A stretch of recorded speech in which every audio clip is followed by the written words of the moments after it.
Surya Ahmad. Dan saya Abdul Haris. Sini kami akan mempresentasikan hasil tugas kami dari sistem operasi penyaluran HRN. Ya, saya akan membacakannya. Langsung. Poin-poin pembahasan. Yang pertama, deskripsi penjadwalan proses. Yang kedua, tipe-tipe penjadwalan proses. Dan yang ketiga, algoritma penjadwalan. Ya, langsung lanjut. Di sini ada 3 poin.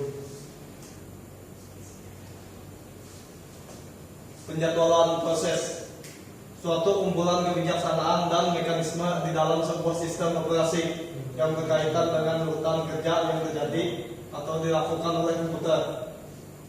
Tugas penjadwalan. Dan sini ada tugas penjadwalannya. Yang pertama, memutuskan proses yang harus berjalan. Yang kedua, memutuskan kapan dan berapa lama proses berjalan. Dan sini ada gambar 3 level penjadwalannya. Dan CPU, memory, input, QEW, dan disk.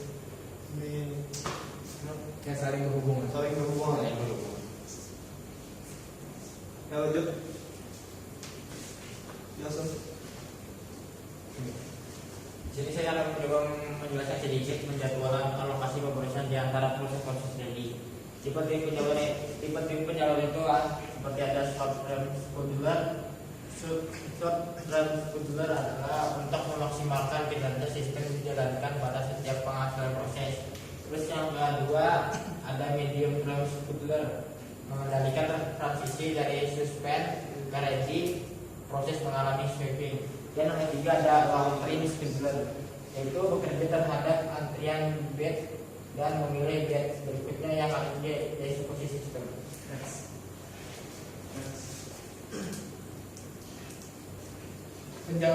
Penjadwalan non-preemptive, proses yang diberi jatah layanan pemproses, maka pemproses tidak dapat diambil oleh proses lain sampai proses itu selesai. Penjadwalan preemptive, proses yang diberi jatah layanan pemproses, maka pemproses dapat diambil alih proses lain yang mempunyai prioritas yang lebih tinggi berdasarkan kriteria sistem tersebut.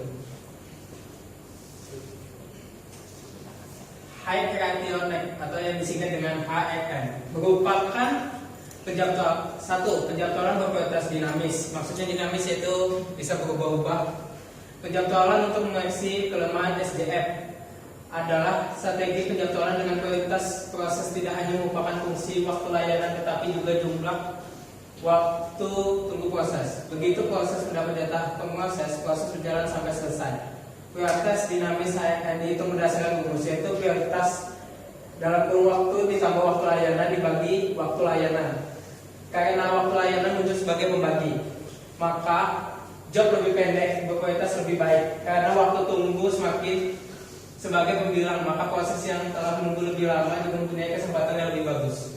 Disebut HRN karena waktu tunggu ditambah waktu layanan adalah waktu tanggap, yang berarti waktu tanggap tertinggi yang harus dilayani dan tercepat. Ya, di sini ada contoh soal dari kita. Terdapat kumpulan proses A, B, C, D yang memiliki saat tiba terurut dari jam 9, 95, 19, dan 9.20 dengan lama proses berturut-turut 20, 15, 5, 25. Tentukanlah kapan saat mulai, saat rampung, dan lama tanggap dari masing-masing proses penjadwalan. Atau HRN. Jadi jawabannya kita lihat saat tiba pukul 9, lama prosesnya 20 menitan, saat mulai jam 9. Jadi sini saat rampungnya jam 20. Jadi antara 9 sama 9.20 kita hitung perbedaannya berapa, jadi 20 menit Lama tanggapnya. Terus yang ke B adalah CPD kurang lebih juga lama prosesnya 15 menit. Jadi kan 9.30 ditambah 15 jadi 9.45, 20 tambah 10 jadi 9.30, 40 tambah 25 jadi 10/5. Jadi di sini kita dapat lama tanggapnya berapa. Terus ini jumlahkan dan hitung rata-ratanya. Jadi rata-rata 120 dibagi 4 hasilnya 30. Dalam sekali prosesnya rata-rata 30 menit. Ya, 30 menit. Satu kali eksekusi. Ya, itulah dari kelompok kami. Terima kasih.